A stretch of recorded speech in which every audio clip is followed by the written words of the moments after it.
Soy magistrado desde hace 16 años. Antes de ser magistrado penal, fui juez penal de primera instancia por 8 años y antes visitador judicial del Consejo de la Judicatura.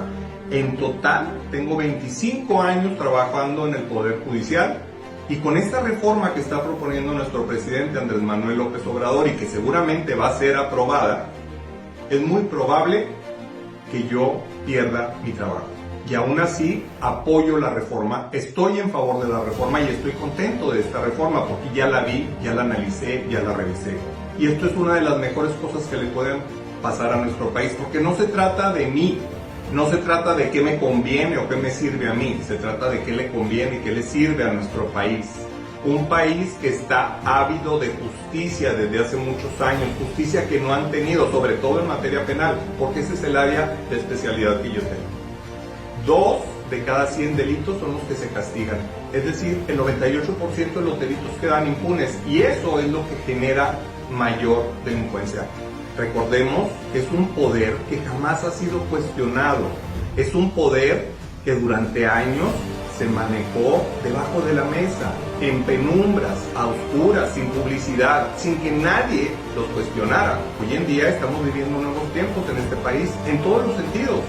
¿Por qué el Poder Judicial no? ¿Por qué el Poder Judicial quiere permanecer en el oscurantismo?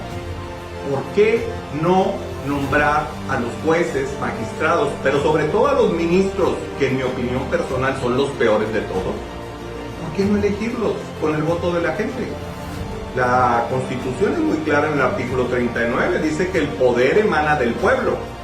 ¿Por qué no aplica ese artículo 39 para el Poder Judicial? Y otra cosa muy importante, esas falacias que están vendiendo a través de la prensa y a través de otras organizaciones, por decirlo de alguna manera, de que cualquier persona va a poderse inscribir para ser ministro, para ser magistrado, para ser juez, y con base en su popularidad y no en sus conocimientos va a poder llegar a ocupar esos cargos, es una mentira. No es cierto que cualquier persona va a poder llegar a ocupar esos cargos.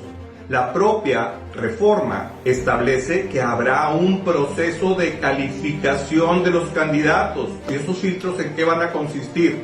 En conocimientos técnicos, en honestidad, en honorabilidad. Y una vez que se hayan cumplido con esos, entonces llegarán a la etapa de votación. Es falso que personas sin experiencia, personas sin conocimiento, lleguen a ocupar esos puestos. Pero sobre todo, no perdamos de vista algo que ha venido sucediendo por años en el Poder Judicial Federal y en los poderes judiciales de los estados. No es cierto que todos los que llegan lo hagan por méritos o por carrera judicial. Que dicho sea de paso, la carrera judicial no se va a terminar con la reforma. Los empleados del Poder Judicial, secretarios, actuarios, oficiales judiciales y demás, se les van a respetar todos sus derechos, en ningún momento van a quedar desprotegidos.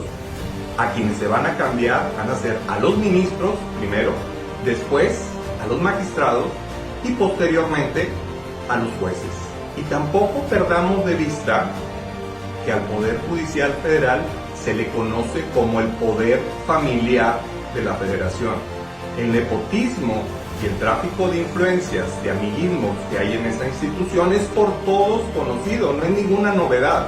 Y durante años se ha sabido que ocupan cargos personas que no tienen experiencia, que no tienen carrera judicial, pero sí tienen padrinos muy importantes.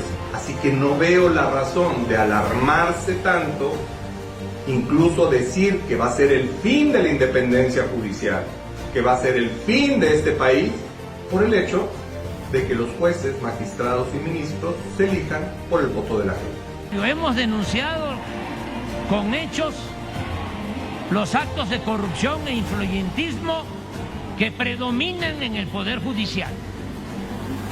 Debido a ello, es que enviamos al Congreso una iniciativa para que el pueblo elija a jueces, magistrados y ministros, con el propósito de que impartan justicia en beneficio de todos y no estén al servicio exclusivo de la delincuencia organizada y de la delincuencia de cuello blanco, que estén al servicio del pueblo.